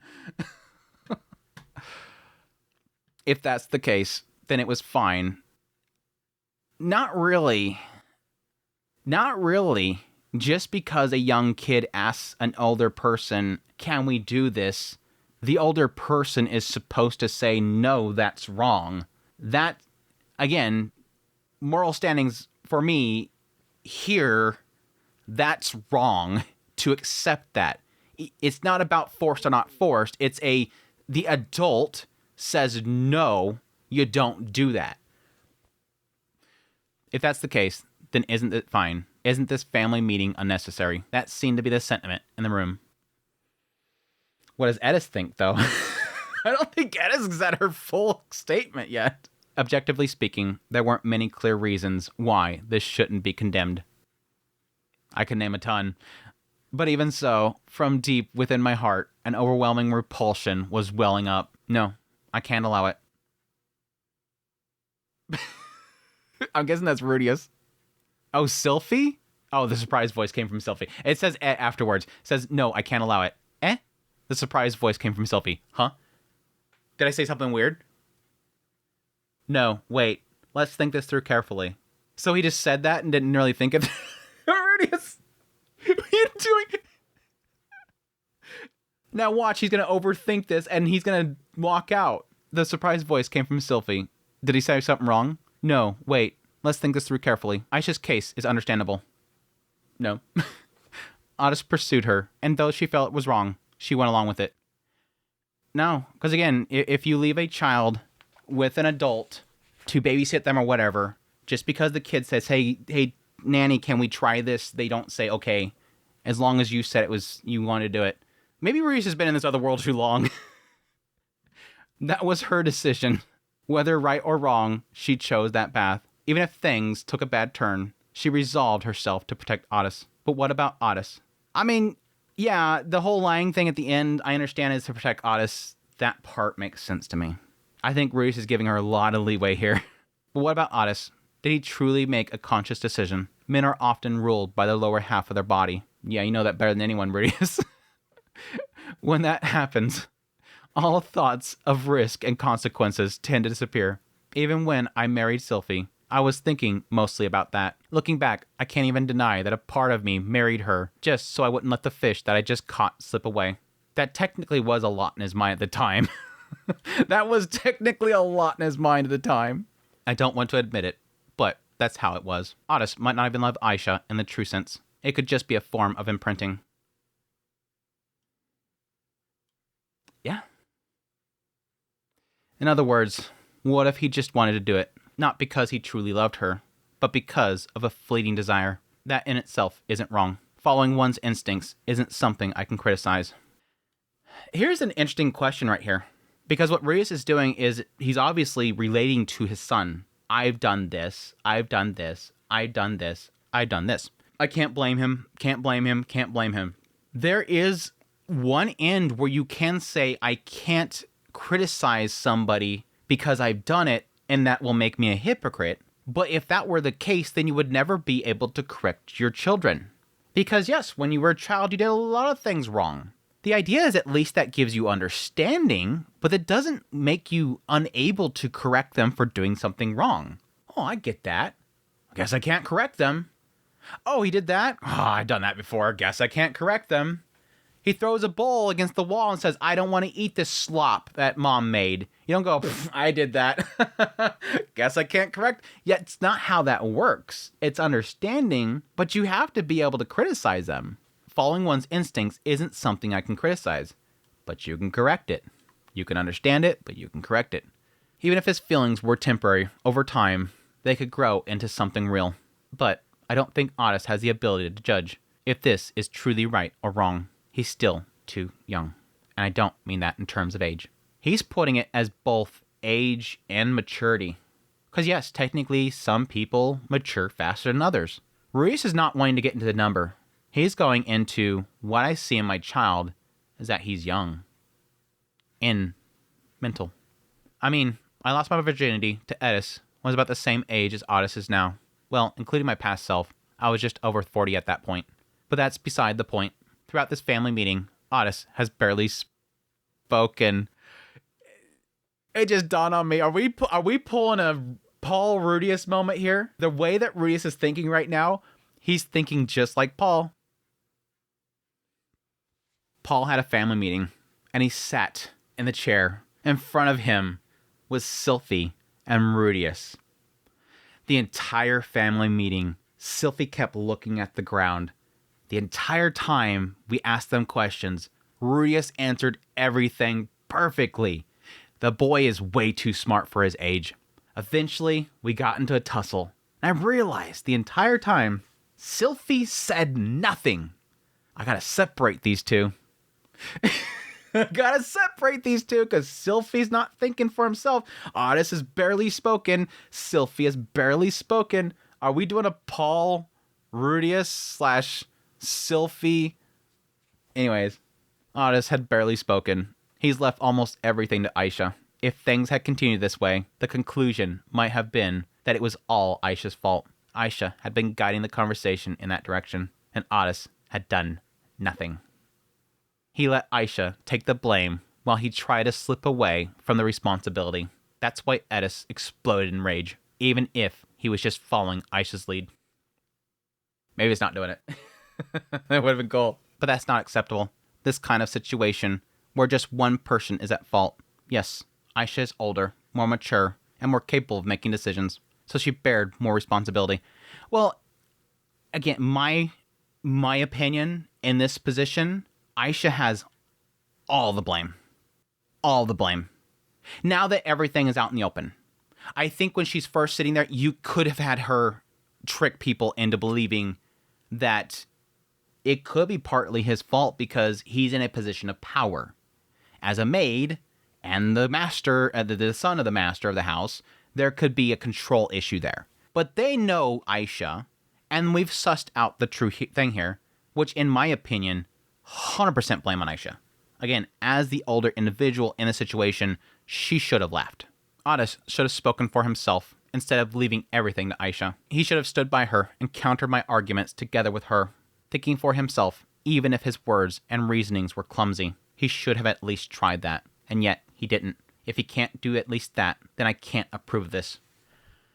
I'm going to take a moment to put aside Andrew of this world and moral standings of this world and think in the mind of Rudius. Because I really do believe that in this setting, where Rudius is at, there is a semblance here of somebody of the age of Otis, which I'm presuming is probably 11 or something, is going to be probably much more mentally mature than you would typically get in our time and age. There is a sense here where there's a lot more quickening and need to grow up.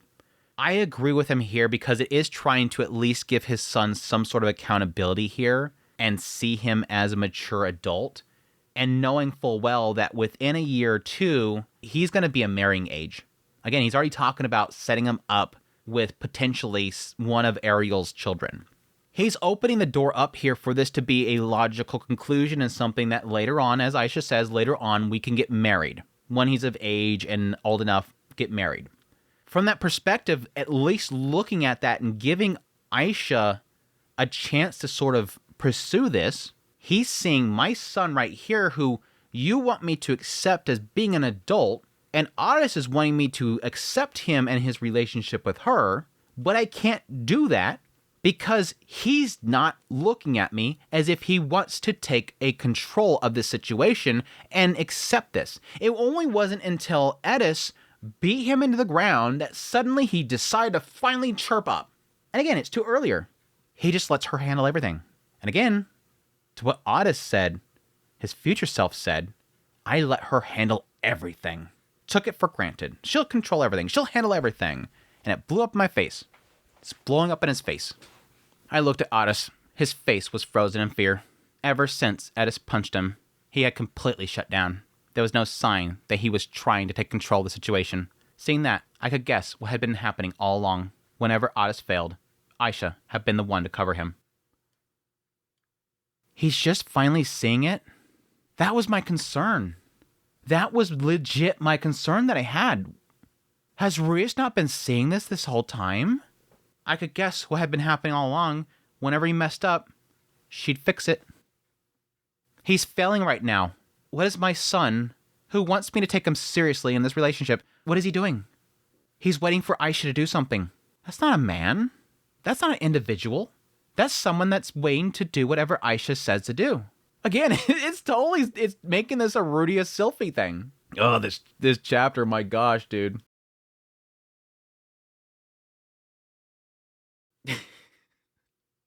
I feel so bad for all the people that are new to Mushoku Monday that don't get this, because I know that a lot of our longtime listeners and watchers of Mushoku Monday are like, they love this stuff. They love just digging into this crap and just yap festing on this freaking novel series, because they've mostly all read this stuff and they just want to hear somebody yap about it. There's just too much in this that I just want to talk about, and I love it.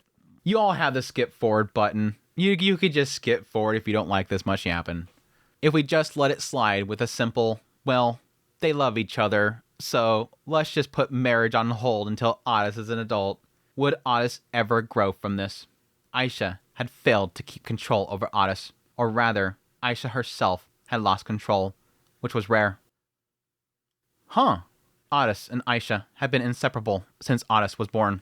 Until now, I had left Otis's education entirely to Aisha. I believed that Aisha wouldn't teach him anything wrong. But now, I see, even Aisha has areas she doesn't understand. She can't teach him something she hasn't learned herself. She needs to grow first too. And knowing Aisha, she probably will grow from this experience.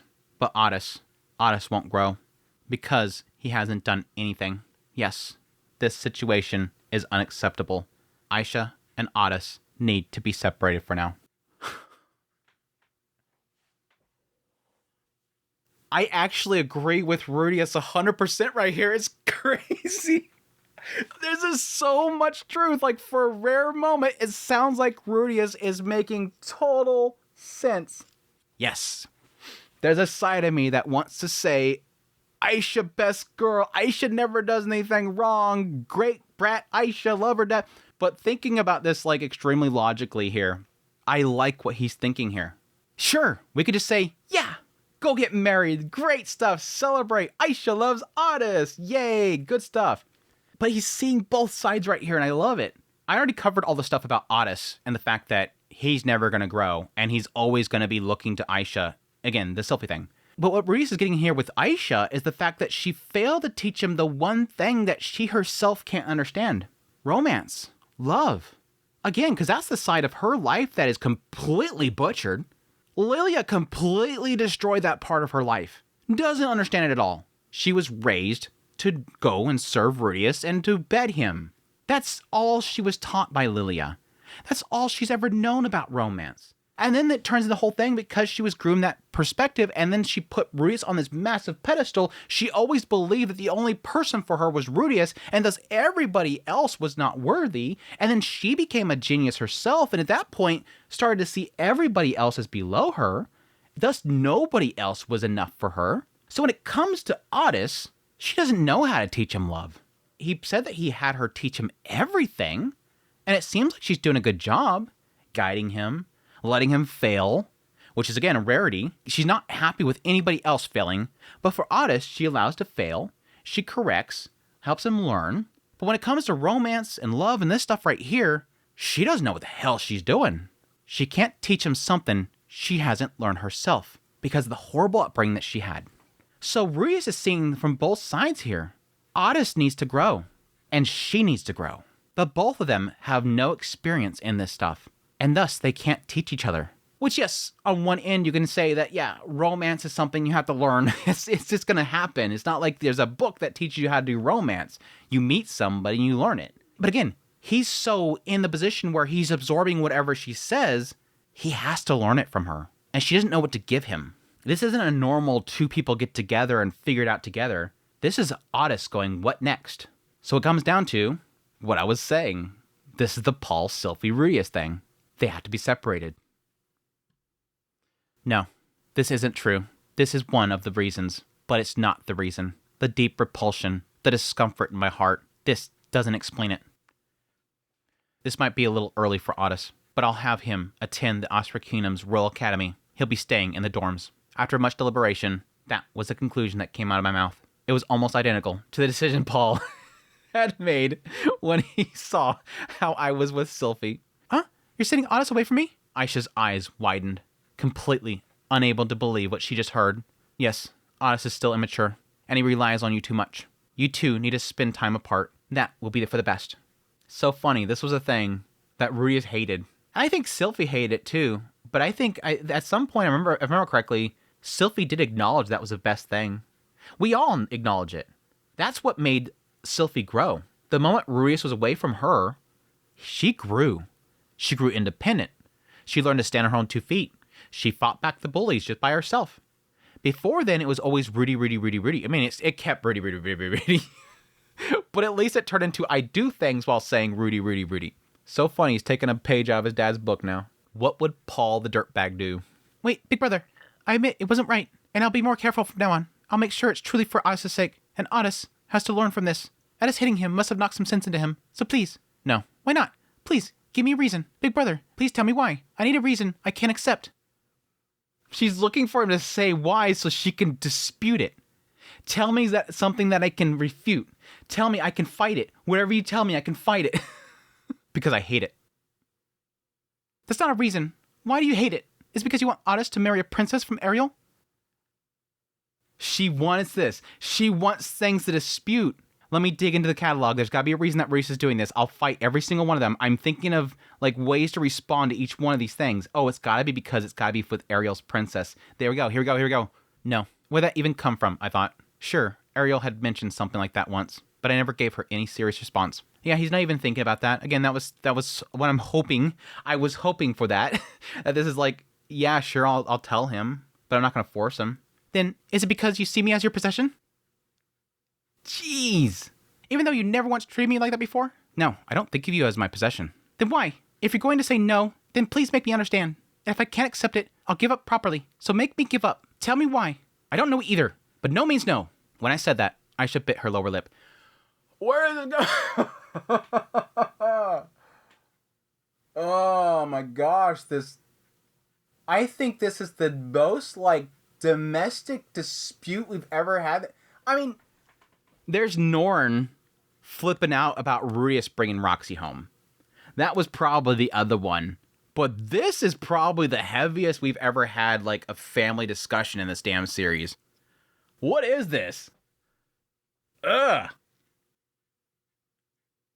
I thought he had a logical mindset back there. I legit thought that he was avoiding talking about it because he knew that she would talk him out of it. He made a good logical point up here.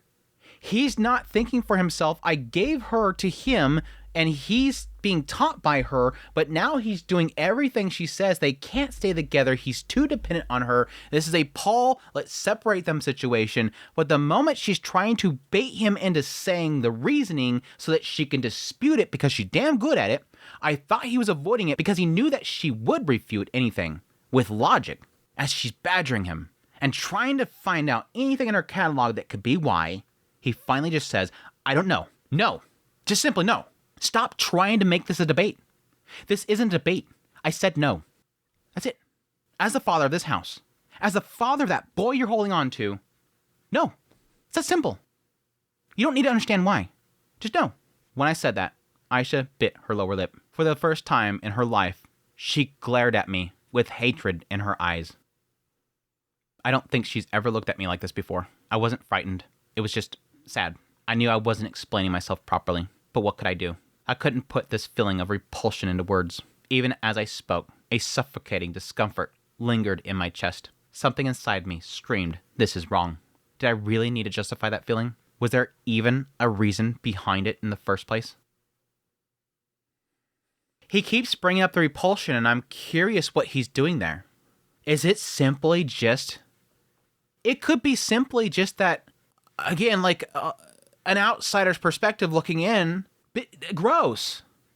Again, like a 21-year-old, 22-year-old with a 11, 12-year-old? Gross.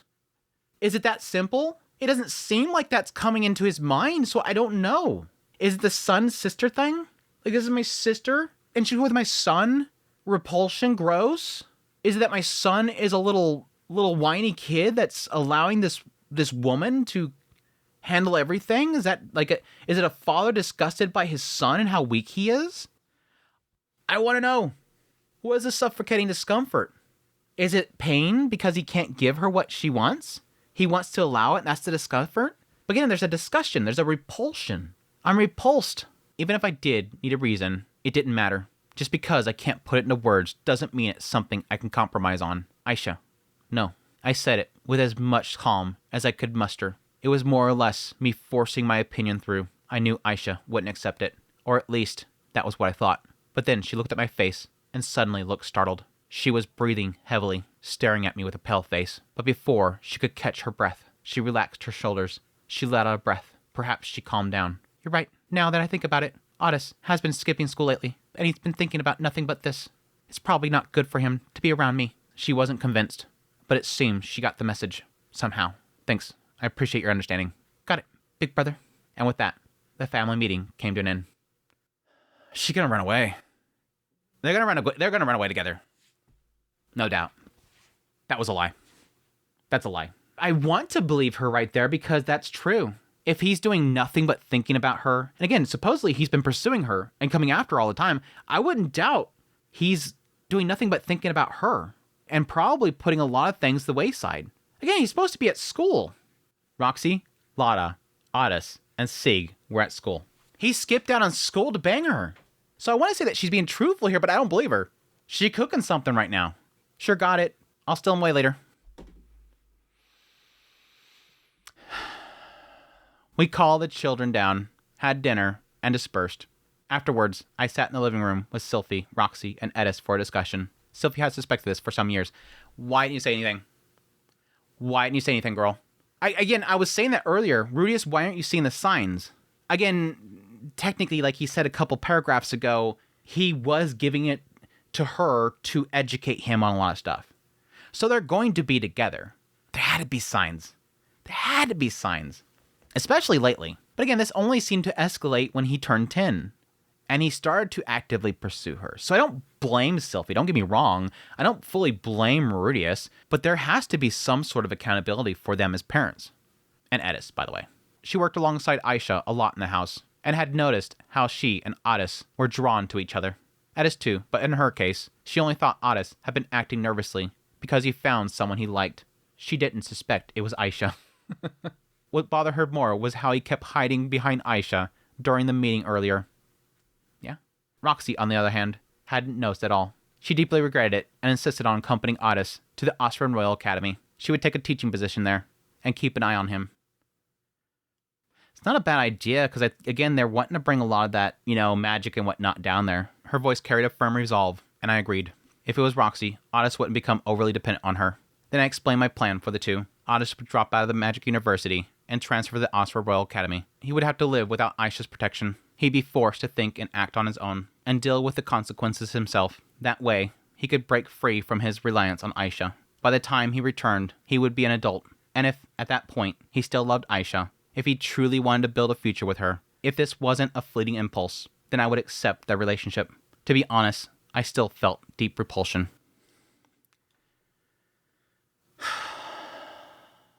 It's one of those things where I understand what he's saying here because he's saying that, I want to at least separate them so he gets some sort of independence and a feeling of doing his own thing. But then when he comes back and he's an adult, what are you going to do? You just have to accept that point. He's an adult now. That's his decision. He does what he wants to do, and hopefully he doesn't mess up. I've done all that I can. He's out on his own. This is the choice he's made. But he's bringing up repulsion again. So it has to be simply that fact of the two of them. I was debating that earlier, but it seems like it's just purely the fact that it's the two of them. Even now, my stomach churns with nausea. I feel like I'm going to throw up right now. But this wasn't my decision to make. I guess it could just be right now. He still feels sick because he's seen that. He literally walked in on it. He walked in on his son with his sister on top of him. I'm surprised he didn't puke when he went downstairs. Even now, my stomach churns with nausea. I feel like I'm going to throw up right now. But this wasn't my decision to make. Yes, they were blood related, and I was Otis's guardian. Aisha was old enough to live independently, but they weren't my property. Weird words there, I guess. Your son is literally within your guardianship, not a property, but is your responsibility. until they're old enough to go on their own. They're yours until that time comes and you can open that gate and let them go. Aisha, a different story, yes. Aisha was old enough to live independently, and once Otis became an adult, he could live on his own as well. Of course, considering the man god's interference, I wanted some level of control, but letting that dictate everything wasn't right either. Yeah, I think that's a very Rudy kind of decision, said Sylphie. She so badly wanted to say it was a Paul decision. Sylphie, you so badly want to say that, right? Yeah, I think that's a very, Rudy decision.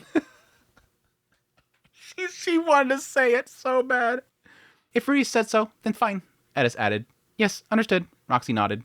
The three of them nodded. None of them seemed to share the deep discomfort I felt. Edis still seemed dissatisfied, but that was mostly because she was frustrated with Otis being so pathetic. In this world, marriage between relatives wasn't uncommon, especially amongst the Osran Kingdom's nobility. Even some demon tribes practice it. Wincest in the demon tribes too, apparently. Wincest in the demon tribes too, apparently.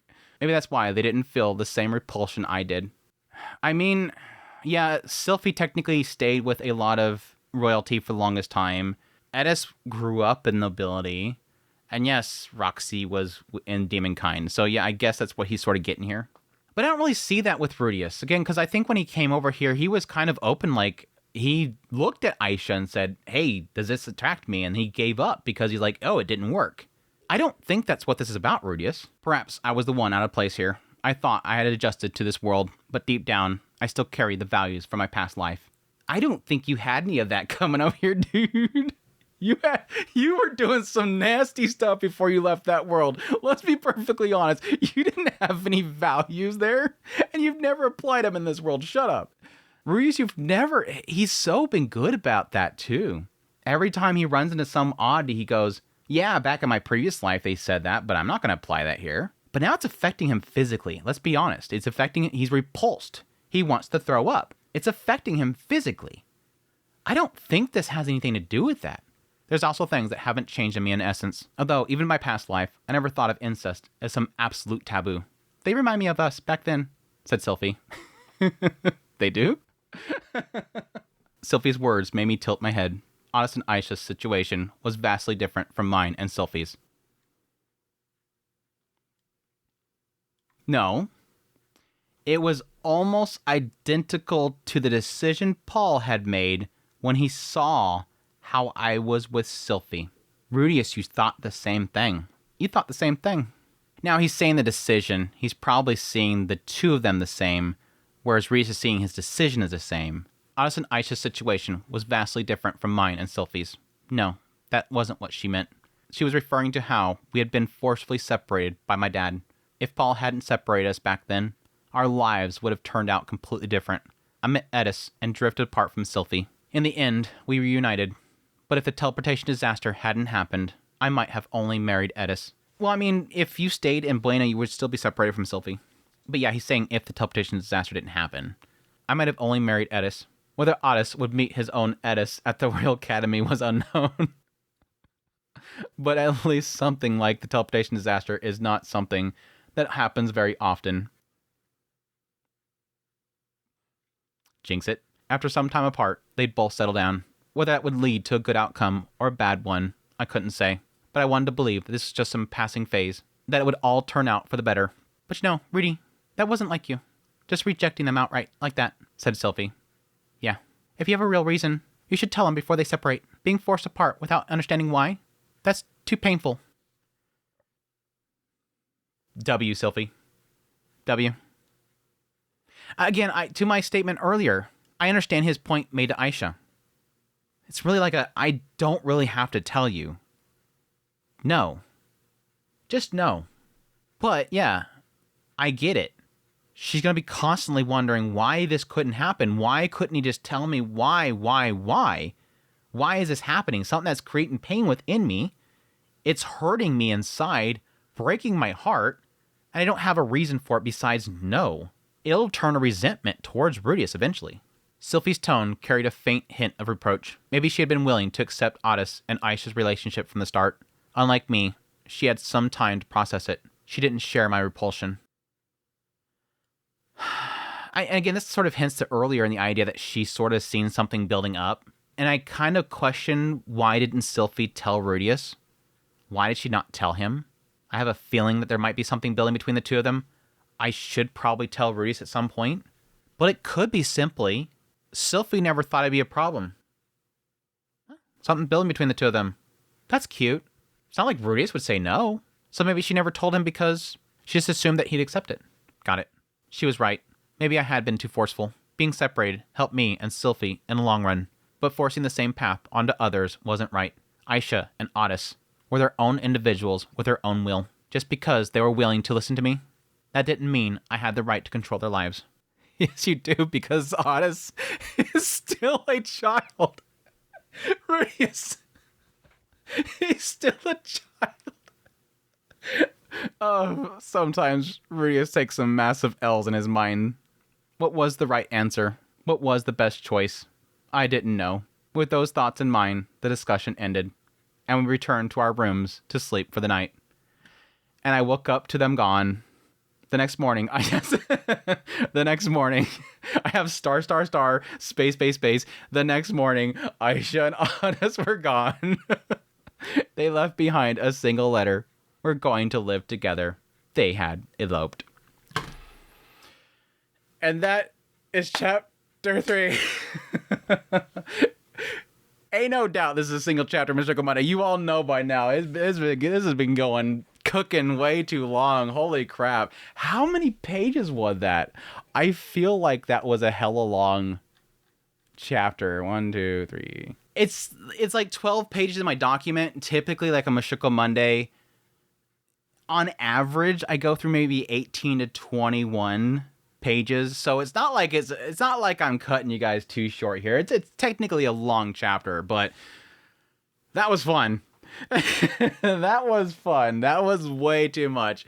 So I am kind of curious. I'm going to ask somebody that I trust that can tell me if they should say anything or not. But I might ask somebody if this was it. Like, is this the big bomb? Is this the reason why some people drop the series altogether?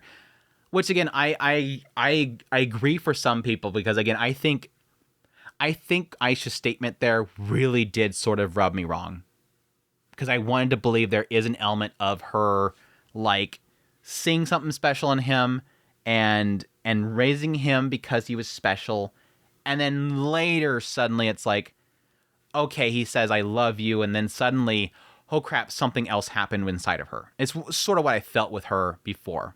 And I think that's really still the case here. But again, it's muddy because she says, I kept telling myself no because this. She was telling herself no, which implied that she wanted something more than just raising him and whatnot. That's the question marks moments. That's the question marks moment. But again, she was technically very young when he was born. Aisha still goes down as one of the most messed up stories of this series, and it continues in Redundancy Volume 3. I will still hold to, this girl is so broken. She's so smart. She's so witty. But when it comes to relationships, when it comes to family, she is so brutally butchered. Like, there's like the size of the brain that cover like mathematics, problem solving, logistics, all this stuff. Like, she is big brain. But then there's this one area that really encapsulates like judgment and love and romance and relationships and family and even friendships. That part's so warped. That part is so incredibly warped. And again, all to do with her mother. All to do with the displacement incident. All to do with this really unnatural living condition beyond that. Because again, that's been my biggest kind of like hurt that I've had for Aisha, is even after we got past the displacement incident and we had the reuniting and everything, and now we're all living together, it's still not a healthy place for her to be at. And Maurice is still relying on her and her accepting because she wants to fulfill these desires that he has is sort of just not right for her. She should have moved on. I kind of want her to move on. And I almost feel like this is sort of an after effect of that.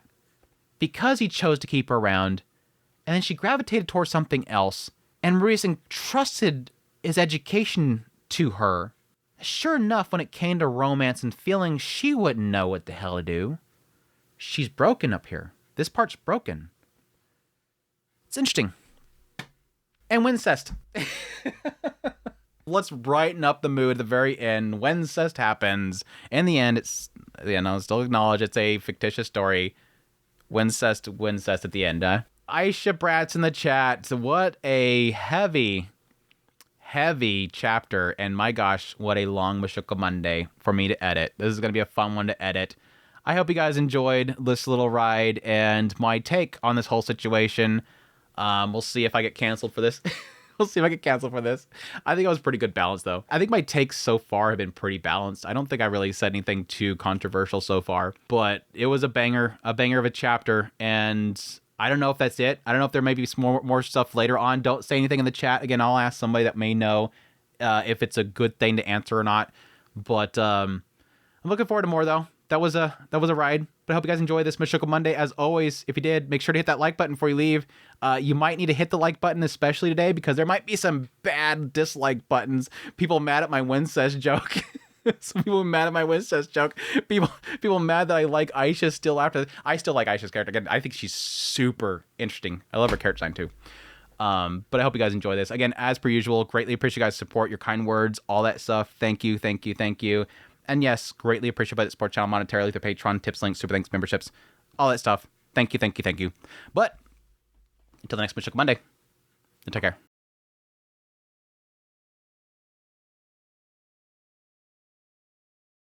He should have stood by her and countered.